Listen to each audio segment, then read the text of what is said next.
హరితంగా నిండిన గ్రామంలో మాంధ్విక్ అనే ఒక బాలుడు తన తల్లితో నివసించేవాడు.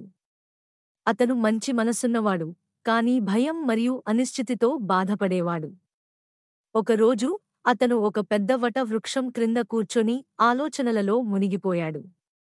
ఆకుల కదలికలతో గాలి మృదువుగా వీచింది. ఒక దివ్య శక్తి ఆకాశం నుంచి అవతరించింది. హనుమాన్ జీ! ఆయన ఆరాధనీయమైన స్వరూపం శక్తిని ప్రసరింపజేస్తోంది. మాంధ్విక్ ఆశ్చర్యంతో పైకి చూశాడు. ఎందుకు ఆందోళనగా ఉన్నావు, బాలకా? అని హనుమాన్ జీ ప్రశ్నించారు. మాంధ్విక్ ఆత్మవిశ్వాసం లేమితో, నాకు భయం, హనుమాన్ జీ. నేను బలహీనుడినని అనిపిస్తోంది అని చెప్పాడు. హనుమాన్ జీ మాంధ్విక్ భుజంపై ప్రేమతో చేయి పెట్టారు. హనుమాన్ జీ చిరునవ్వుతో అడవి వైపు చూపిస్తూ, ధైర్యం నీలోనే ఉంది.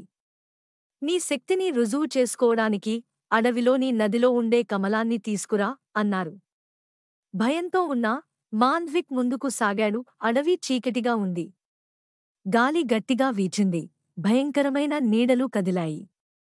కాని హనుమాన్ జీ మాటలను గుర్తుచేసుకుని మాంధ్విక్ ముందుకు సాగాడు. అకస్మాత్తుగా ఒక గర్జన వినిపించింది. ఒక పెద్ద పులి అతని మార్గంలో నిలిచింది. భయంతో మాంధ్విక్ కన్నులు మూసి, జై హనుమాన్ అని ఉరించుకున్నాడు.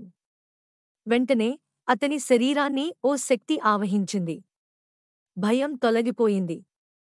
పులి కూడా అతని ధైర్యాన్ని గ్రహించి తల వంచింది. నదికి చేరుకున్న మాంధ్విక్ నీటిపై తేలియాడుతున్న తేజోవంతమైన కమలాన్ని చూశాడు. జాగ్రత్తగా దానిని తీసుకుని హర్షంతో తిరిగి పయనమయ్యాడు. మాంధ్విక్ తిరిగి వచ్చాడు. చూడవు, శక్తి నీలోనే ఉంది. నిన్ను నువ్వు నమ్ముకుంటే ఎవరూ నిన్ను అడ్డుకోలేరు అని హనుమాన్ జీ అన్నారు. ఆశీర్వాదంగా ఆయన మాంధ్విక్ తలపై చేయి ఉంచారు. ఆ రోజునుంచి మాంధ్విక్ తనను తాను మరింత నమ్మాడు.